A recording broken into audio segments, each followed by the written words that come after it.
Now that you have something that you are working on, you probably need to have a setting, and this would involve having a background. Perhaps a background that doesn't maintain one single viewpoint, but pans, perhaps panning left or right, or maybe the background is going to move and the viewer will stay in one place, so you'll have perhaps a walking figure and the background panning behind, or perhaps you would want to have some kind of a crane shot where you go up and down. So we can look at some ways of making backgrounds and how to make them move in relation to the camera. Okay? Okay, so now we go down to where I've got my Flash file ready to go. And you see I've got an untitled file here, which I haven't changed the size or anything. And I also have the one that I did. This is the one that I actually did.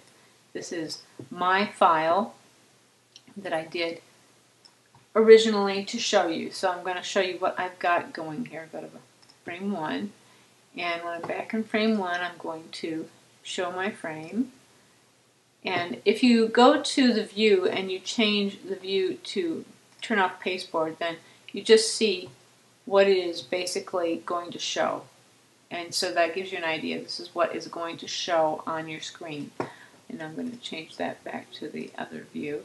Now, if I go ahead and hit enter, you can see that everything moves at different rates of speed.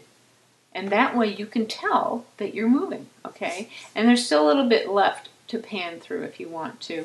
But this is what I did. I've got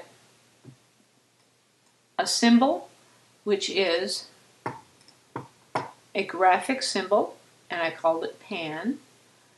And then I put a classic tween on the actual symbol on the desktop or on the stage. So you can see that moves right there, and then I have it stop right there and it doesn't move anymore. But there's also panning going on and moving going on, which is also a classic tween on the actual symbol that is this layered symbol. So you can tell it's only one symbol, it's only one layer. But if you double click and go into it, here is the symbol. And this is called pan, and you can see it's got 1, 2, 3, 4, 5 layers. And this is what happens here. The sky is not moving in this symbol. But you can see that I've moved each of the layers. And then I've got my trees that I brought into my library so I can use them. I've got them as set pieces, and I've got branches. And I also have the light here, which I can use. If I wanted to put stars in the sky, I could change the sky color and put stars in it, which might be something I'd want to do. So, but first, you see, here it is. This is the pan. You can see how it moves. You can see that there in your preview, you've got your little button to push, so you can check that out. Okay, so let's go out here. I'm going to save this again, and now go to Untitled. And now we'll do it for real, which is fun. Here we go. We're going to change our properties so that this is the right size. I want it to be 640 by 480. And I'm going to put that in the middle. Let's fit in window. And I'm going to save this. So File, Save, and I'm going to save this as, since I've already called that one Panning Effect, I'm going to save this one as Background Pan. So I have a separate one. And save. There we go. So this is going to be my background pan. So I'll go to Library, okay. I'm going to open a new symbol, make sure it's graphic, so graphic, and I'm going to call this background pan. Okay, if I change the name here, I'll just call it back pan. Easier to remember. Okay. So there's nothing in my library now except for the back pan, which has nothing in it.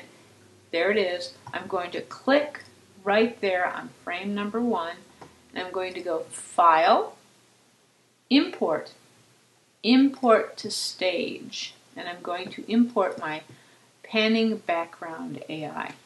There it is. That's my Illustrator document, and it's going to bring it in. Okay, I've got everything already saved as symbols.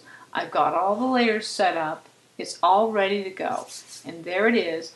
And I'm going to see, I can just check the import options. There you go. It's fine. It's got an instance name. It's got an instance name. It's got an instance name. Everything's got an instance name. Okay, so I'm set. This is all set. And I'm going to say, okay, go. And there it is.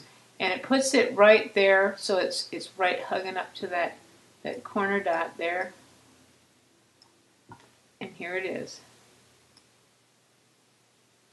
Okay. That is my background pan already set up. And I'm going to, now I will go ahead and put in a number of frames to have it move. I want it to move over a certain length of time. I think I want it to do it over 100 frames, just to start with. That sounds like a good number. And because you don't want it panning the whole time, just for a little bit. Maybe this is going to be the time when whatever's about to happen is in the foreground, and then it gets to where it's going to go and it stops so that the viewer can focus on something happening in one place. So here I go. I'm going to say, okay, F6 duplicates everything, right? Now I'm going to click somewhere in the middle, and then I'm going to shift click so that I've selected one frame in the middle of every single layer. Now right click and create classic tween. Alright? Now the sky doesn't have to move inside the symbol. I'm going to leave it where it is inside the symbol. But I'm going to go to the mountains. Now the mountains don't move as much as the rest of the stuff. So I'm going to make the mountains move, and I'm going to hold on shift, and I'm going to use my arrow key.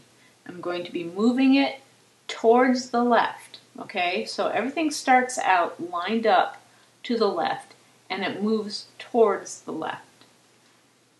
Shift, 1, 2, 3, 4. Next layer, shift, 1, 2, 3, 4, 5, 6, 7, 8. Next layer, 1, 2, 3, 4, 5, 6, 7, 8, 9, 10, 11, 12. Next layer, 1, 2, 3, 4, 5, 6, 7, 8, 9, 10, 11, 12, 13, 14, 15, 16. Okay, so everything's moved at a slightly different rate, but there we go. See, now if we hit enter, you can watch it, and it's moving. It's moving nicely. Now, it's hard to tell, though, how things are moving in relation to each other because the layers are so much similar to each other. So this is where we're going to go ahead and bring in some set pieces. So I'll bring in the trees. I think the trees will work really well here. So first I'm going to Command S to make sure it's saved. And now I'm going to use my libraries. I've already got some things opened up here that I can use as different objects in my library. So I'll just go ahead and open a second library window. And let's get the tree. We'll get tree number 1. This one looks good. Drag it in there. Let's go ahead and get the second tree. Now the problem is they both have the name branch for the branches. So I'm going to change the name of this branch to branch 01. Because this is a problem you'll have if you are copying things from one library to another. If you have something with the same name, it will overwrite and mess up any graphics you've got made. So you want to make sure to set things so that they don't interfere with each other. We want to drag that one in, so Xmas tree is the one we want to drag in. That one has a different name, it's no problem. Okay, so those are in there, and now eventually I want to use the light, so I'm going to go get a light and I'm going to drag it in. There we go. Okay. Now we've got several things we can use now, so let's make a new folder, and let's call this new folder props, because that's basically what they are. They're just props. And we're going to take these props and put them into that folder.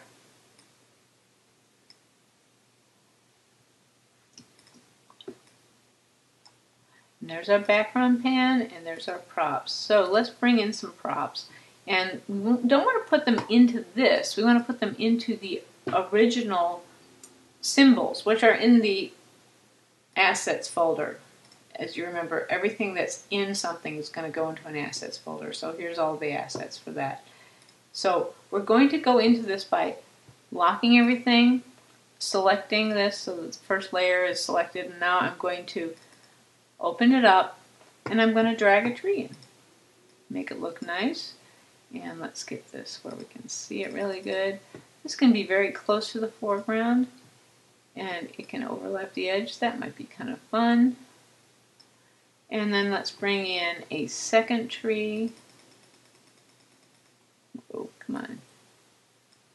Bring in a second tree. Put it over here somewhere. It always keeps jumping like that. I wish it wouldn't do that. Okay, so we'll put that here. And let's make this one, oh, well, this one's nice in this area, I think.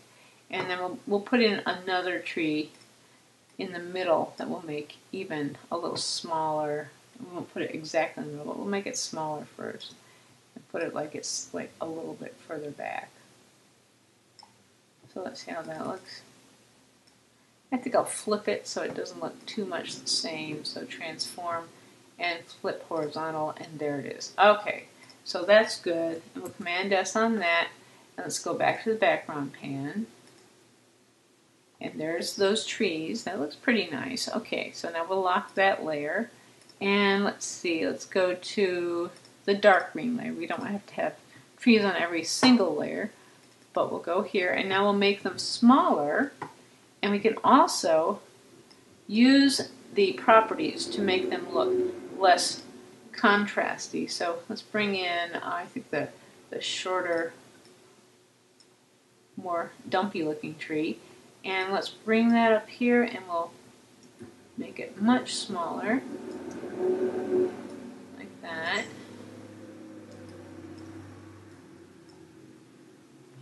And we can even hold down Option and click and drag, and that will duplicate it. I'll make this one a little bit different size over here. And let's go ahead to the properties, okay? Get selection tool here. And then here we'll go color effect, and let's make it not quite as bright. We'll take down the brightness some so it's darker.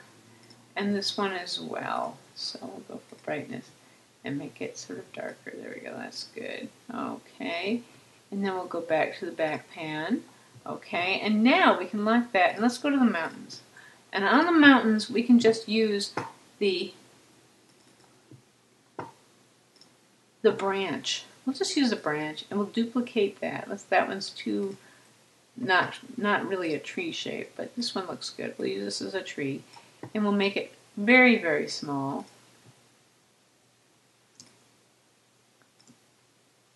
Put it like right near the top there. And we can hold down Option again and click and drag and duplicate that. And now let's take all of these, shift click, and in the properties we'll use a color effect where we'll actually go to the advanced, or no, let's go to Tint. We'll go to Tint. And we'll make it a much more, see now this is the color that I had chosen when I was playing around with it. So let's go ahead and give it a tint where this is like a purple color. So we're getting a nice purple, very dull purple color, and that would be like right there. And then that we can just make it sort of a vaguish purpley color, and we drag these down to where it's not quite a different color so much as just not as strong saturation, but mixing in a little bit of purple to make it less clean looking, more of a faded out color. Okay, so now we'll go back to that, and then let's Command save that, and then let's hit return and see how that looks. Well, that's good. Now you can see the real difference in panning. It gives you a real sense of the depth. Okay, so that's a good effect, I think. So let's go back to scene 1, and now we want to drag that symbol in, and that would be back pan. Drag that in, and let's use align to align to the stage, and align the left edge, and align the bottom. And since we have put in things that are not exactly where they were, it's going to do this. So we're going to have to try to do it visually. We'll have to do it with our fingers, basically. So let's use the arrow tool to get it lined up as best we can. That looks pretty good. Command S. And now if we go to the view pasteboard, we can see that, yeah, it looks like it's lined up pretty well. And go back to the regular view. Okay, so let's give it 240 frames because that's how big we're going to make the whole thing. And at this point, so here's 240, press F5. At this point, we want to select this. And for the properties, we want to make sure that it says Options Play Once. Okay. Command S. Now let's hit Command Return, and we'll see it moving very nicely. Very nicely. And you get the sense that you are moving along. And then let's go ahead and make this pan a little bit for the whole thing. So let's create a classic tween, and we will go ahead and insert a keyframe there. And using Shift and the arrow keys, let's move it over just a little bit until we start seeing the edge of the stage. And now we can hit just a couple more back so that it doesn't lose that edge and have a white there. And then we'll go to the end, and here click at the end frame, right click and tell it to insert the keyframe, and that way it will stay in one place for that time. And let's see what that looks like. Command Return. Oh, that looks nice. That looks nice.